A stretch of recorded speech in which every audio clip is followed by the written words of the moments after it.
Alhamdulillahi haqqa hamdi. Alhamdulillahi hamdan katsiran tayyiban mubarakan fih. Nahmaduhu wa nasta'inuhu wa nastaghfiruhu wa nastahdihi wa natubu ilaih.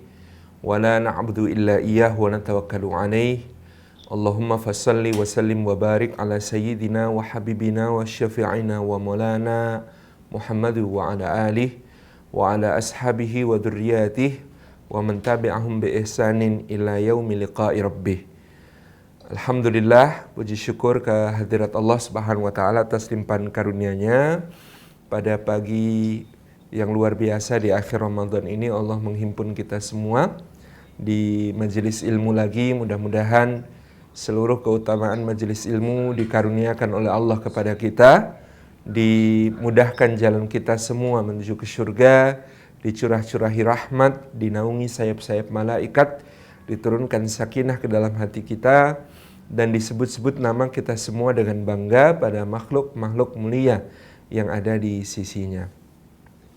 Rekan-rekan yang disayang oleh Allah Subhanahu wa taala, memang Allah Subhanahu wa taala menghendaki dari kita bukan amal yang banyak, bukan amal yang besar, bukan amal yang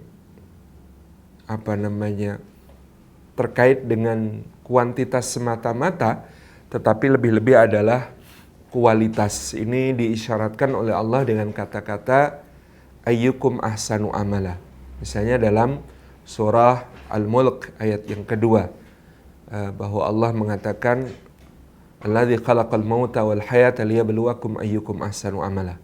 Atau juga di dalam surah Al-Kahfi ayat yang ketujuh, inna ja'alna ma'alal ardi zinatan laha linabluwahum ayyuhum ahsanu amala.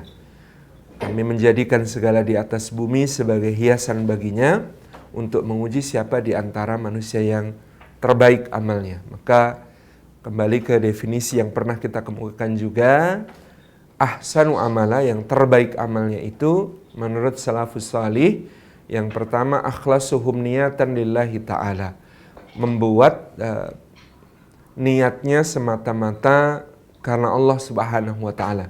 Yang paling ikhlas karena Allah Subhanahu wa taala itu yang disebut sebagai ahsanu amala. Yang kedua, atba'uhum li sunnati Rasulillah sallallahu alaihi wasallam, yang paling mengikuti ittiba kepada sunnahnya Rasulullah sallallahu alaihi wa alihi wasahbihi wasallam.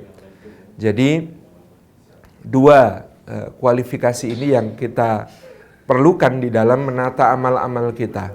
Niat yang paling ikhlas dan yang paling mengikuti sunnah Rasulullah Sallallahu Alaihi Wasallam. Yang pertama adalah niat yang paling ikhlas. Nah, seperti apakah ikhlas itu? Ikhlas itu ketika kita meniatkan semuanya karena Allah dan tidak berharap kepada selain Allah. Yang dinamakan ikhlas tidak bisa didefinisikan hanya dengan perasaan-perasaan atau dengan apa yang mungkin sering diungkapkan manusia. Makanya misalnya ikhlas itu oleh sebagian orang dikatakan kamu itu ikhlas kalau terasa ringan. Padahal ini tentu tidak ada dalilnya dari Quran maupun Sunnah tentang ikhlas sama dengan ringan. Kita tidak mendapati, karena yang berat bisa ikhlas, yang ringan juga bisa ikhlas. Jadi yang berat juga masih harus menata niat supaya ikhlas, yang ringan juga lebih-lebih harus lebih menata niat supaya ikhlas. Itulah kenapa kalau kita mengambil contoh dari Al-Quranul Karim, kita ditanya misalnya ketika Nabiullah Ibrahim alaihissalam menyembelih putranya Nabi Ismail alaihissalam, apakah dia merasa berat atau ringan? Berat, jelas. Itu yang kemudian tergambar. Dan itulah yang manusiawi. Bagaimana mungkin seorang bapak diperintahkan untuk menyembelih putranya? Berat sekali pasti. Tetapi apakah dia ikhlas? Allah dari langit ketujuh menjadi saksi bahwa Ibrahim dan bahkan juga putranya Ismail yang disembelih itu adalah orang yang ikhlas. Meskipun mereka melambangkan ketundukan, kepasrahan, sekaligus prasangka baiknya kepada Allah, sekaligus perasaan berat yang ada dalam hatinya itu dengan cara apa? Memejamkan mata. Jadi Nabi Ibrahim ketika akan memilih Nabi Ismail alaihissalam, dia pejamkan matanya, sebagaimana juga Ismail alaihissalam menutup matanya. Masya Allah, itu menunjukkan berat, tapi Allah Subhanahu wa taala menjadi saksi bahwa dia ikhlas. Itulah kenapa di dalam misalnya ayat tentang jihad fi sabilillah, Allah berfirman infiru khifafan wa thiqalan wajahidu bi amwalikum wa anfusikum fi sabilillah. Berangkatlah dalam keadaan ringan ataupun berat dan berjihadlah dengan harta dan jiwamu di jalan Allah. Nah, berangkatlah dalam keadaan ringan maupun berat. Itu kan menunjukkan jangan kemudian satu menunggu ringan, menunggu ikhlas itu ya. Itu saya mau biar ringan dulu perasaan itu baru namanya ikhlas. Enggak, berangkatlah dalam keadaan ringan ataupun berat. Karena sekali lagi ringan ataupun berat itu bukan ukuran keikhlasan. Bukan ukuran keikhlasan karena ya mungkin orang berangkat berjihad itu ringan kalau dia mungkin ya ada keadaan tertentu yang membuat dia lebih suka berangkat daripada di rumah. Ini bukan tentang para sahabat tetapi contoh. Ada misalnya orang kok berangkat jihad semangat banget gitu ya. Kenapa? Ya di rumah istrinya galak, ngomelan gitu ya. Apa bawel, cerewet gitu ya, susah diatur. Makanya mending dia berangkat berjihad, kata dia, lebih merdeka gitu ya daripada di rumah mungkin merasa ditindas oleh istri. Itu berangkat jihadnya ringan itu gitu. Sebaliknya ada orang yang berangkat dengan berat. Karena apa? Karena istrinya salihah gitu ya, rumah tangganya sakinah mawaddah warahmah, anak-anaknya dan istrinya juga qurratu a'yun gitu ya, tetangganya salihin dan salihat, nyaman hidupnya di rumah. Berangkat jihad itu sesuatu yang pasti berat. Tetapi ini yang ringan tadi, yang berangkat karena wah di rumah diomelin istri, itu juga harus menata niat lagi supaya karena Allah. Demikian pula yang merasa berat ketika dia berangkat, dia harus menata niat karena Allah. Jadi niat ikhlas karena Allah itu tidak bisa diukur dengan berat atau ringan. Oleh karena itu, bahkan dalam soal puasa misalnya, beratnya satu ibadah itu menentukan bobot dari pahala yang diraih.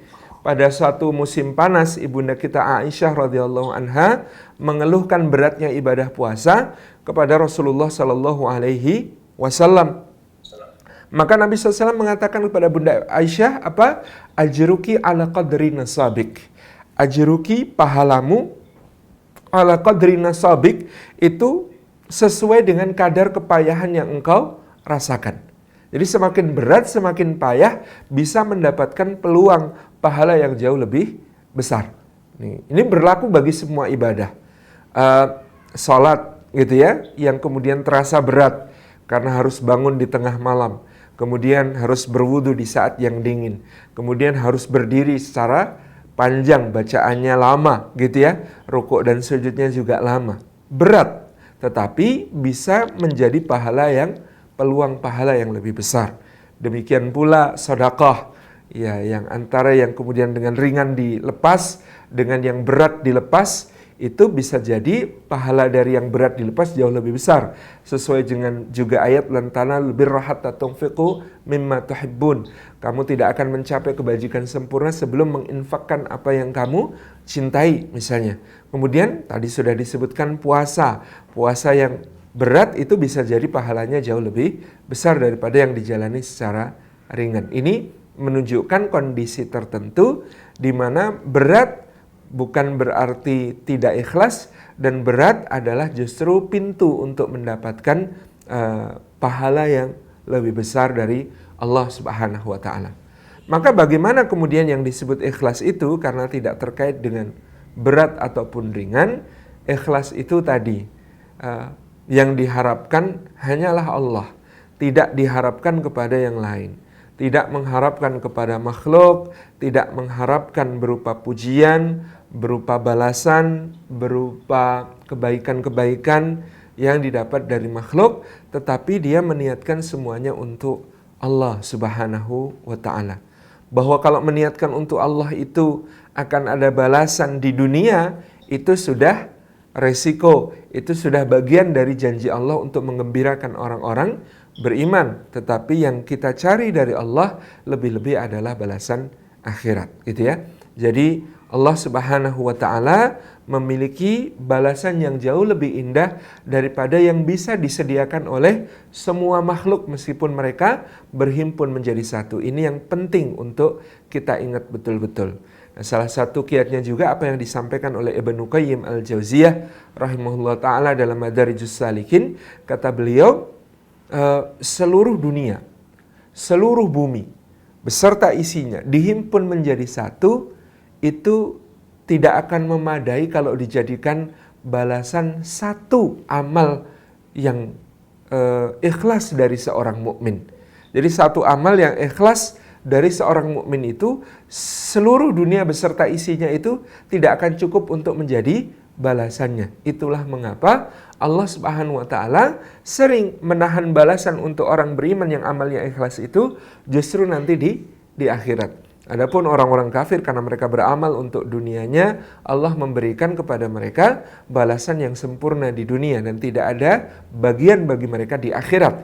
Tetapi orang beriman sering mereka mendapatkan balasannya sempurna di akhirat sehingga di dunia mereka tidak diberikan oleh Allah Subhanahu wa taala, kecuali tentu pada kondisi tertentu di mana Allah juga ingin menambahi ujian bagi hambanya yang ada di dunia. Jadi setiap balasan di dunia atas sesuatu yang kita miliki, atas sesuatu yang kita amalkan, itu hakikatnya balasan dunia itu bukan balasan, tetapi ujian tahap berikutnya. Misalnya ada orang suka bersedekah, setelah bersedekah ternyata Allah menganugerahkan kepadanya karena omsetnya meningkat, misalnya omsetnya berlipat, dia mendapatkan keuntungan 10 kali lipat daripada sedekahnya. Maka 10 kali lipat dari sedekahnya ini bukan berarti balasan baginya, tetapi bisa jadi adalah ujian tahap berikutnya. Seorang pemuda gitu ya, berusaha untuk menjadi seorang lelaki yang salih, lalu Allah setelah itu mengaruniakan kepadanya seorang pasangan yang salihah. Apakah pasangan yang salihah ini balasan atas kesalihannya? Bukan, itu adalah ujian tahap berikutnya, gitu ya. Kalau seorang wanita salihah berusaha salihah, lalu kemudian Allah menganugerahkan kepadanya seorang suami yang salih, maka apakah itu adalah balasan bagi kesalihahannya? Bukan, itu adalah ujian tahap berikutnya. Setiap orang di dunia ujiannya tidak pernah berhenti, terus menerus sambung sinambung diberikan oleh Allah Subhanahu wa taala. Dia perlu mentarbiyah terus niatnya agar karena Allah. Dan rekan-rekan kalau merasa ini sulit, merasa susah, jangan khawatir, dalam tanda kutip, semua salafus saleh juga mengatakan hal yang sama. Hal yang paling sulit adalah mengelola niat. Hal yang paling sulit adalah mengelola ikhlas. Hal yang paling sulit adalah bagaimana kemudian kita tawajuh menghadapkan niat ini hanya kepada Allah. Itu sudah menjadi apa yang dikeluhkan oleh para salafus saleh sejak dulu. Bagaimana kemudian niat itu mudah sekali. Di dalam hati dia berbolak-balik, di dalam hati dia berguncang-guncang gitu ya. Ketika awal beramal sudah diniatkan betul-betul ikhlas gitu ya, karena Allah. Ketika sedang beramalnya, tiba-tiba ada yang kemudian menyusup dengan sangat halus, mengatakan kamu memang hebat, kamu memang keren, kamu memang bagus. Lalu kemudian seakan-akan manusia memandang kita dengan kagum, dengan takjub. Lalu hati kita kemudian beralih gitu ya, aduh iya juga ya, kita percaya kepada apa yang kemudian dibisikkan oleh hawa nafsu kita tersebut. Ini sangat mungkin terjadi, bahkan juga sesudah beramal, pas sebelum sudah bagus niatnya, ketika sedang beramal sudah dijaga betul, ternyata ketika selesai beramal ada orang tahu, kemudian jeritain amal kita ini kepada orang lain, aduh nyebar, akhirnya kemudian pada orang tahu untuk kemudian memberikan satu apresiasi kepada kita, kagum, wajah takjub dan sebagainya, dan itu luar biasa mengganggu sekali bagi kita. Maka rekan-rekan yang disayang Allah Subhanahu wa taala, kita ini perlu satu proses untuk mentarbiyah niat kita, mendidik niat kita, melatih niat kita agar karena Allah, agar lillah. Yang paling ekstrim diungkapkan Al-Imam Al-Ghazali gitu ya. Beliau pernah mengatakan, sepanjang hidup, selama kita masih berada di antara manusia, barangkali kita belum akan ikhlas itu mi'ah bil mi'ah, 100% itu sulit sekali. Tetapi yang terpenting adalah bagaimana kemudian kita mentarbiyah niat di setiap amal kita, sampai kita 100% ikhlasnya itu kapan? Pada puncak, pada akhir, ketika kemudian kita dipanggil oleh Allah, dicabut ruh kita oleh Allah. Nah, kita berharap pada saat itulah kita 100 gitu ya. Kita mi'ah bil mi'ah, kita 100% ikhlasnya karena Allah Subhanahu wa taala. Jadi mengharapkan kita punya niat yang ikhlas 100% di sepanjang hidup kita itu berat. Yang paling mungkin mudah-mudahan kita berdoa dengan kita latih ini adalah pada saat kita diambil ruhnya oleh Allah Subhanahu wa taala, itu pada saat itu 100%. Apa doanya? Doanya adalah yang beliau kutip dari Rasulullah SAW dalam satu hadisnya. Beliau mengajarkan sebuah doa, Allahumma ja'al khaira umri akhirahu wa khaira amali khawatimahu wa khaira ayyami yawma alqaka fih. Ini doanya ya, Allahumma ja'al, ya Allah jadikanlah khaira umri, sebaik-baik umurku, akhirahu, pada akhirnya, wa khaira amali, dan sebaik-baik amalku, khawatimahu, pada penutupnya, wa khaira ayyami, dan sebaik hari-hariku, yauma alqaka fi, hari di mana aku menghadapmu. Ini doa yang luar biasa. Jadi kita berdoa, Allahumma ja'al khaira umuri akhirahu. Ya Allah, jadikan sebaik-baik umurku pada akhirnya. Wa khaira amali khawatimahu, dan sebaik-baik amalku pada penutupnya. Wa khaira ayyami yaumu alqaka fi, dan sebaik-baik hariku, hari di mana aku menghadap Engkau ya Allah. Jadi target 100% ikhlas itu minimal paling tidak adalah pada saat kita berada di ujung hidup kita. Di akhir ketika kita mengucapkan la ilaha illallah Muhammadur Rasulullah, ketika ruh kita dijemput oleh malaikat, dihadapkan kepada Allah Subhanahu wa ta'ala. Nah, yang kedua kiatnya adalah dengan merutinkan amal. Merutinkan amal itu seperti sabda Rasulullah SAW itu, ahabbul a'mali ilallahi adwamuhu wa in qalla. Amal yang paling dicintai oleh Allah Subhanahu wa taala adalah yang dawam, yang kontinu, yang bersambung-sambung, yang tidak putus, yang rutin dijadikan kebiasaan gitu ya. Wa in qalla, meskipun sedikit, meskipun kecil. Jadi Allah itu lebih menyukai amal yang terus-menerus dawam, sambung sinambung, dibandingkan amal yang besar-besar tapi sporadis, insidentil. Itu lebih sulit menata niat ikhlasnya daripada amal yang, ini karena rahasianya itu ya, daripada amal yang terus-menerus. Kalau kita infak langsung 1 miliar, tapi habis itu libur seumur hidup lagi tidak berinfak lagi, itu akan lebih sulit menata niatnya untuk ikhlas daripada kemudian mungkin infaknya cuma 5.000 per hari. 5.000 per hari, tapi terus-menerus tanpa henti. Sampai kemudian ya itu melatihkan kita untuk tidak lagi peduli ada yang lihat apa enggak, ada yang muji apa enggak, siapa juga yang mau muji kalau cuma 5.000 gitu ya. Tapi tiap hari, tidak putus. Ini yang lebih mentarbiyah niat kita supaya ikhlas, ikhlas, ikhlas. Salat kita juga begitu, salat-salat sunnah kita. Nggak perlu banyak, tetapi yang terpenting adalah yang kontinu, yang istiqomah. Kayak Bilal radhiyallahu anhu itu amalnya kontinu, istiqomah dalam apa? 1, menjaga wudhu. 2, setiap selesai wudhu dia salat 2 rakaat. Kontinu, itu bahkan membuat seperti yang disabdakan oleh Rasulullah SAW, wahai Bilal, aku mendengar terompahmu, langkah terompahmu di dalam syurga. Masya Allah gitu ya. Karena amal yang kemudian diistiqomahkan. Seorang lelaki yang disebut ahli syurga oleh Rasulullah SAW ternyata tidak memiliki amal yang istimewa kecuali 1. Sebelum tidur, selalu setiap sebelum tidur dia melepaskan ghil, melepaskan dendam, sakit hati, nyesek gitu ya kepada orang-orang yang ada di sekitarnya. Dia maafkan semua orang yang bersalah padanya, dia mohonkan ampun untuk mereka, dia beristighfar, lalu dia tidur dengan nyenyak. Itu dia lakukan setiap hari. Itu menunjukkan kekuatan amal yang kontinu, amal yang terus-menerus. Jadi daripada kita itu beramal secara sporadis, gede-gedean sekarang gitu ya, mumpung Lailatul Qadar tapi habis itu kok libur gitu ya. Mendingan kita rencanakan supaya amal kita itu bisa berterusan, bisa terus sinambung dan tidak putus. Jadi apa yang bisa kita lakukan tiap malam itu kita lakukan tiap malam. Apa yang bisa kita lakukan tiap pagi, tiap petang itu kita rutinkan. Sedekah juga kalau bisa kita rutinkan. Kalau kemudian mau dirutinkan kesulitan misalnya karena mosok tiap hari transfernya 5 ribuan, biaya transfernya aja 6.500 gitu ya. Jangan, ya mungkin diniatkan untuk setiap hari tetapi nanti dibayarkan sepekan sekali atau dibayarkan sebulan sekali. Boleh, tetapi niat mengeluarkannya adalah setiap hari sebagai sebuah kebiasaan. Ini contoh gitu. Jadi yang pertama berdoa, yang kedua merutinkan amal supaya hati kita makin terlatih untuk ikhlas.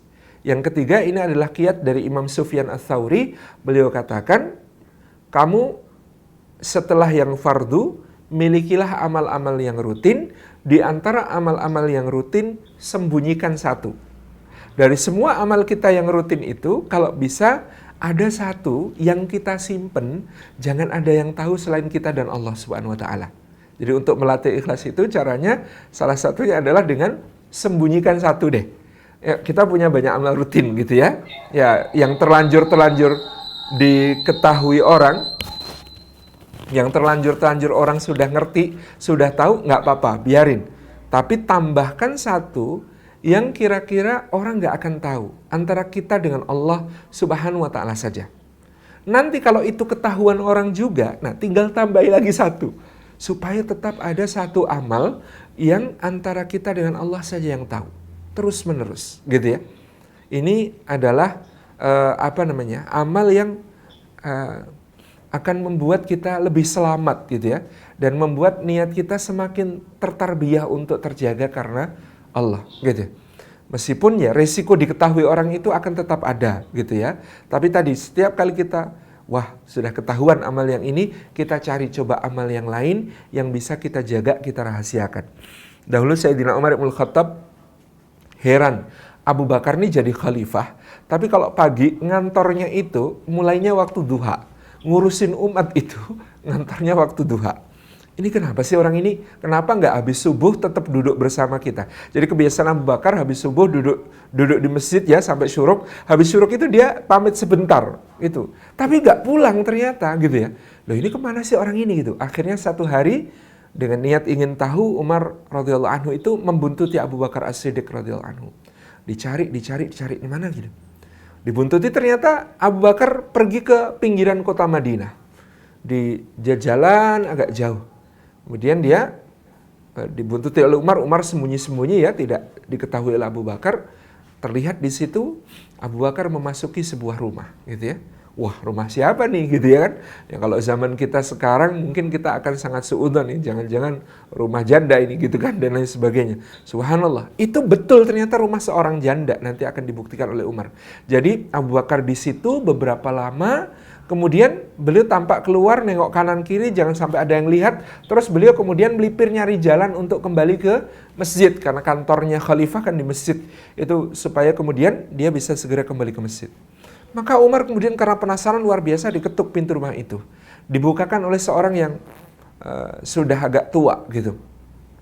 Dan kemudian dia datang bertanya, Ibu mohon maaf, tadi yang datang siapa? Oh, aku sendiri tidak tahu dia itu siapa. Cuma dari dulu udah lama ya. Itu tiap pagi dia ke sini. Loh, apa yang dia lakukan di sini? Dia itu tiap pagi gitu ya, membersihkan rumah ini gitu ya, memasakkan makanan untuk kami sekeluarga, untuk aku dan anak-anakku gitu ya. Kemudian menyuapi yang masih kecil gitu dan kemudian dia memastikan kebutuhan kami untuk hari ini itu aman, tidak ada kekurangan suatu apa gitu ya. Nah, dan lain sebagainya. Jadi Umar langsung lemes gitu. Apa yang dikatakan Umar bin Khattab radhiyallahu anhu, ya Abu Bakar gitu, dia telah menyusahkan orang-orang yang akan menjadi penerusnya. Jadi dia punya amal-amal seperti ini yang kemudian tidak diketahui orang, dan dia memberikan pelayanan kepada umat dalam tanggung jawabnya sebagai seorang khalifah sampai sedemikian itu gitu. Dan itu dia rahasiakan betul-betul dari orang itu. Dan itulah Abu Bakar As-Siddiq yang bahkan pernah Rasulullah SAW bersabda kepadanya, kalau itu punya banyak pintu, orang-orang dipanggil oleh pintu yang menjadi amal andalannya gitu ya. Ada yang oleh pintu puasa, babur rayyan, ada yang oleh pintu salat, ada yang oleh pintu tilawah atau pintu Quran, ada yang oleh pintu jihad dan lain sebagainya. Maka Abu Bakar As-Siddiq adalah orang yang dipanggil oleh semua pintu surga. Jadi pintu surga itu berebutan, wahai Abu Bakar, masuklah lewat kami, karena saking banyaknya amal Abu Bakar As-Siddiq radhiyallahu anhu. Jadi ini adalah salah satu menurut Imam Sufyan Ats-Tsauri kunci keikhlasan. Kamu setelah amal yang fardu, milikilah amal rutin. Dari semua amal rutin itu paling tidak sisakan satu yang kamu rahasiakan antara kamu dengan Allah Subhanahu wa taala, supaya dengan begitu amal itu terjaga menjadi salah satu latihan ikhlas kita karena Allah. Jadi ini diantara kiat-kiat akhlasuhum niyatan, yang paling ikhlas niatnya karena Allah Subhanahu wa taala, sebagai salah satu definisi ahsanu amalah. Ini yang pertama ya teman-teman yang disayang Allah tentang ahsanu amalah, yaitu akhlasuhum niyatan lillahi ta'ala, yang paling ikhlasnya niat karena Allah Subhanahu wa taala. Yang kedua, disebut niat yang ikhlas itu, disebut amal yang ahsanu amalah itu adalah ketika dia atba'uhum li sunnati Rasulillahi sallallahu alaihi wasallam, yang paling mengikuti sunnahnya Rasulullah sallallahu alaihi wasallam. Ini juga menjadi penting untuk catatan kita. Jangan sampai kita kemudian bersemangat dalam amal tapi ternyata yang tidak dicontohkan oleh Rasulullah, sementara yang dicontohkan oleh Rasulullah justru kita terlewat, justru kita tinggalkan. Maka menjadi penting untuk kita mengilmui sebelum mengamalkan. Jadi kita berilmu tentang sunnah-sunnah apa saja yang paling disukai Rasulullah Sallallahu Alaihi Wasallam.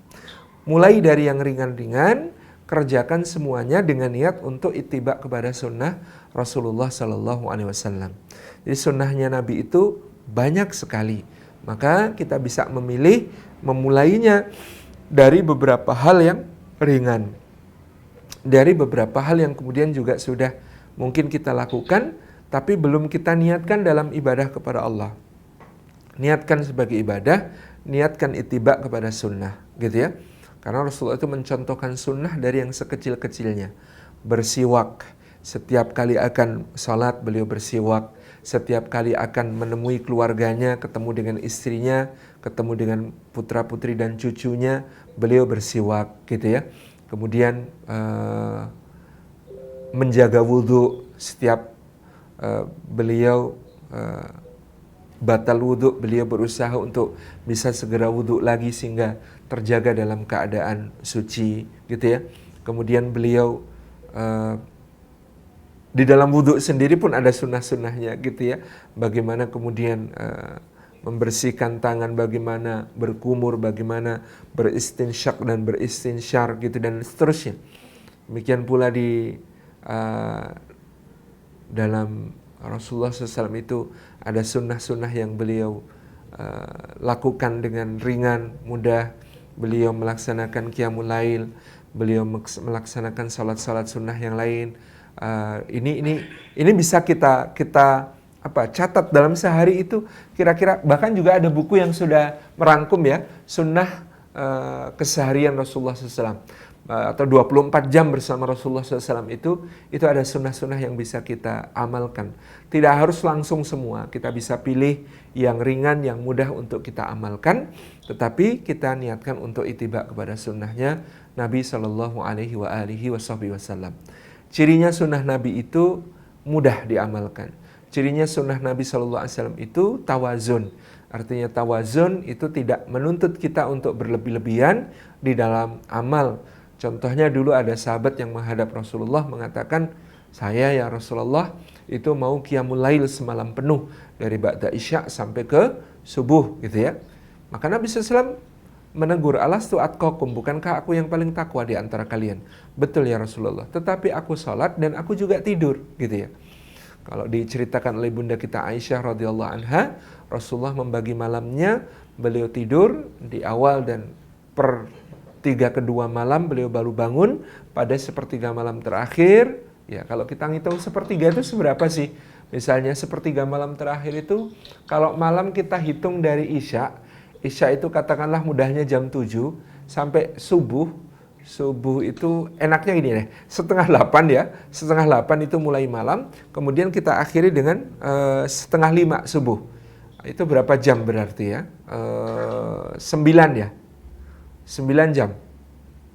Kalau mulai dari setengah 8 sampai setengah 5 itu 9 jam.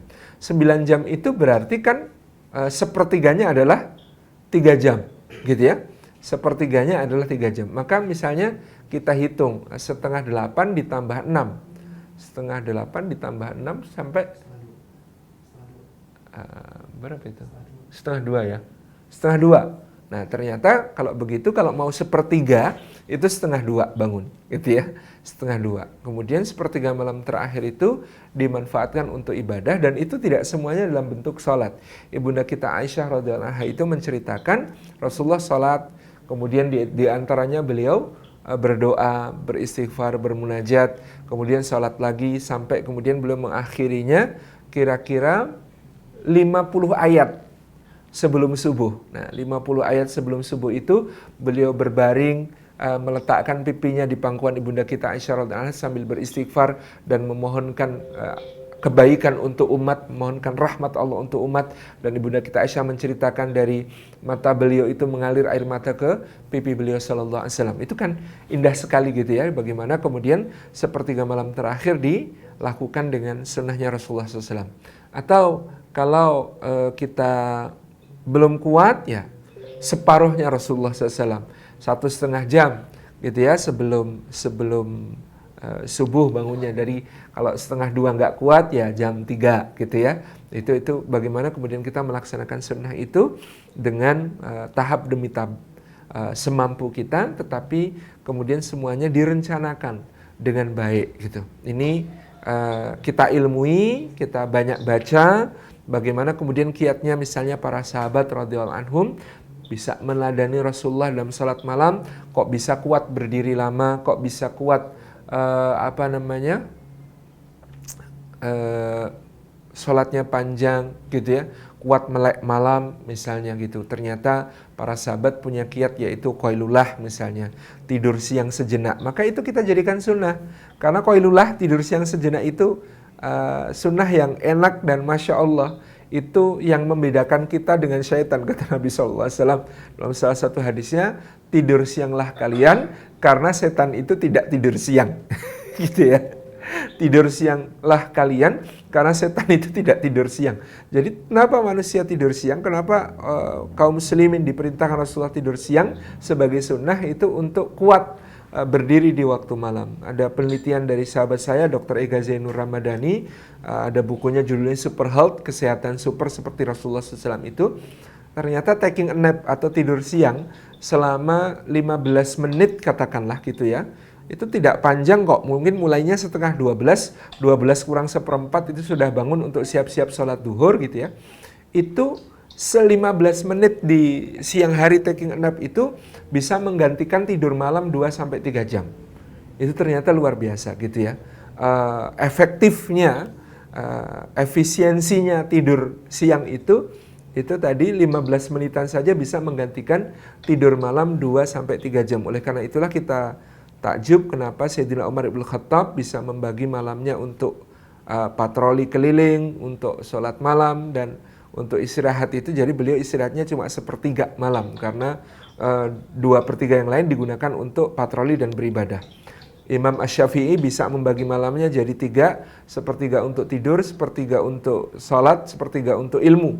Itu ya, sepertiga untuk belajar dan menulis, untuk membaca dan menulis ilmu-ilmu itu. Karena tadi ada rahasia qailullah, tidur siang sejenak, yang mana 15 menit bisa menggantikan 2 atau 3 jam. Kan kalau kita hitung tadi berarti 15 menit bisa menggantikan sepertiga malam gitu ya. Sehingga tidak cuma sepertiga meleknya tapi bisa 2/3. Ini memang luar biasa dari apa yang kemudian diamalkan oleh salafus saleh. Jadi kita ilmui betul-betul sunnah-sunnah Nabi Shallallahu Alaihi Wasallam. Ini yang disebut sebagai atba'uhum li sunnati Rasulillah SAW, sebagai salah satu bentuk upaya kita untuk menjadikan amal kita itu ahsanu amalah. Nah, yang ketiga, rekan-rekan yang disayang oleh Allah Subhanahu wa taala, kiat agar semakin kuat kita di dalam beribadah berkualitas di akhir Ramadan ini. Kita ini pernah ya, beliau itu mengatakan tentang diri beliau dan orang-orang di zaman beliau, tapi ini lebih-lebih menyindir kita. Maksudnya beliau mengatakan apa? Imam Ibnu Rajab Al-Hambali mengatakan, kita ini kalau mau banyak-banyakan ibadah kepada Allah, kita mau mengandalkan apa kalau ditandingkan dengan para as-sabiqunal awwalun gitu ya. Di zaman kita ini sudah sulit menemukan, zaman beliau sulit, zaman kita mungkin hampir nggak ada gitu ya, menemukan orang yang menghatamkan Al-Quranul Karim dalam Qiyamul Lail. Jadi dulu sahabat itu ada yang menghatamkan Al-Quranul Karim dalam Qiyamul Lail, misalnya Tamim bin Aus Ad-Dari. Kalau dari kalangan tabi'in misalnya Fudail bin Iyad gitu ya, kemudian beberapa imam yang lain. Kalau dari atba'ut tabi'in mungkin Imam Asy-Syafi'i bisa hatam dalam Qiyamul Lail. Ada yang tanya, masa sih mungkin? Nanti coba nonton video YouTube-nya Syekh Musyari Rasyid Al-Afasi. Beliau membaca surah Al-Baqarah. Surah Al-Baqarah berapa juz? 2,5 juz gitu ya. Itu beliau membaca Al-Baqarah hatam 41 menit. 41 menit surah Al-Baqarah. Nah, itu kalau diteruskan tanpa rehat, kira-kira memang kita akan bisa hatam Quran itu 10 jam. Jadi masih masuk akal gitu ya. Dulu para sahabat itu bisa hatam Quran dalam satu kali Qiyamul Lail, karena yang dilakukan oleh Syekh Musyari Rasyid Al-Anfasi di zaman kita saja, surah Al-Baqarah bisa 41 menit. Itu artinya kata beliau dalam 10 jam kita bisa khatam Al-Quran. Itu yang kemudian beliau praktekkan ya. Tapi ya memang berat gitu ya, nggak mudah. Ini hanya untuk menunjukkan apa yang dikatakan oleh Imam Ibnu Rajab Al-Hambali. Kita tuh mau nandingin apa dengan para sahabat gitu ya. Kita di zaman kita tidak menemukan orang yang di ujung mata sini menggalur sampai ke bawah sini, yang itu adalah air mata. Di zaman sahabat, orang mengenali Sayyidina Umar bin Khattab, mengenali Sayyidina Mu'ad bin Jabal, mengenali beberapa sahabat lainnya ahli ibadah itu dari itu. Jadi di sini ini ada bekas air mata sampai nggak bisa angin. Mereka sudah berusaha untuk menghilangkan bekas itu, tapi tetap tampak gitu. Saking kemudian seriusnya tangis mereka. Di zaman kita mana ada orang yang Qiyamul Lail sampai apa digambarkan, kalau lewat rumahnya Abu Bakar As-Siddiq itu tercium bau daging hangus. Dan Rasulullah SAW mengatakan itu adalah bau dari hatinya Abu Bakar yang terbakar karena rasa takut kepada Allah Subhanahu wa taala. Itu di zaman kita kan nggak ada. Kalau sampai ada itu sudah merusak keikhlasan. Gimana? Juga kalau dulu Abu Bakar As-Siddiq tidak diragukan keikhlasannya oleh orang. Jika meskipun orang tahu dia itu kalau nangis sampai terasa hatinya seperti hangus gitu ya, itu nggak mengubah keikhlasan beliau radhiyallahu anhu. Tapi zaman kita nggak ada, gitu. Zaman kita ada nggak sih orang yang bisa sholat seperti diceritakan oleh putranya Imam Ahmad, namanya Abdullah gitu ya. Abdullah bin Imam Ahmad itu cerita, ayahnya itu sehari semalam sholatnya itu tidak kurang dari 300 rakaat. 300 rakaat. Itu 300 rakaat kan gabungan dari sholat fardu, 17 gitu ya, sholat rawatib, kemudian sholat qiyamul lail dan witirnya, sholat duha, sholat sunnah yang mutlak, seba'da wudhu dan lain sebagainya. Itu kata putranya, ya ayahku kalau sholat 300-an rakaat sehari. Itu kita sudah susah menjumpai di zaman kita ada orang-orang beribadah kepada seperti itu, kata Imam Ibnu Rajab Al-Hambali. Jadi kita ini kalau nanti menghadap Allah bawa amal-amal, kok bangga sama amal kita, salah alamat gitu. Kok kita membawa amal-amal, kok kita itu merasa berharga di sisi Allah. Waduh, sudah ketinggalan kereta jauh kita dibanding para salafus saleh. Oleh karena itu kata beliau, cara mendekat kepada Allah itu jangan merasa bisa dekat dengan Allah dengan banyaknya amal kita. Tapi merasa dekatlah kepada Allah dengan dua cara, kata beliau. Satu, dengan merasa berdosa. Dua, dengan merasa berhajat. Ini tentang merasa berdosa, itu seperti yang beliau rahimahullah ta'ala gambarkan dalam salah satu kutipan yang paling terkenal ya. Karena saya sering mengutip ini, sehingga bahkan beberapa kawan salah mengira itu kutipan dari saya. Enggak, ini dari Imam Ibn Rajab Al-Hambali. Jika engkau tidak mampu bersaing dengan orang-orang saleh dalam amal ibadahnya, maka berlomba-lombalah dengan para pendosa dalam istighfarnya, gitu ya. Ini adalah cara untuk mendekat kepada Allah. Kata beliau, ini jalan tol. Jalan tol mendekat kepada Allah, ibadahnya mungkin nggak usah sebanyak para salafus saleh, tapi kita akan dapat jalan yang bebas hambatan mendekat kepada Allah kalau kita mendekat dengan cara merasa banyak dosa dan kemudian banyak bertaubat, banyak beristighfar kepada Allah Subhanahu wa taala. Jadi iringi setiap ibadah kita itu dengan perasaan betapa hinanya kita, betapa kita ini sangat berlumuran dosa, betapa kita ini sangat banyak salah, banyak alpa kepada Allah, sehingga ibadah kita serius untuk memohon ampun kepada Allah, seperti doa kita di akhir Ramadan yang diajarkan Rasulullah SAW. Mari sudah kita banyak bahas, Allahumma innaka afuwun tuhibbul afwa fa'fu anni. Karena ini adalah doa yang menunjukkan kerendahan hati kita. Kita nggak nyebut-nyebut amal kita berapa, minta balasan seperti apa kepada Allah, tapi kita betul-betul fokus pada memohon agar Allah memaafkan, mengampuni dosa-dosa kita, dan itu sudah sangat cukup bagi kita di sisi Allah.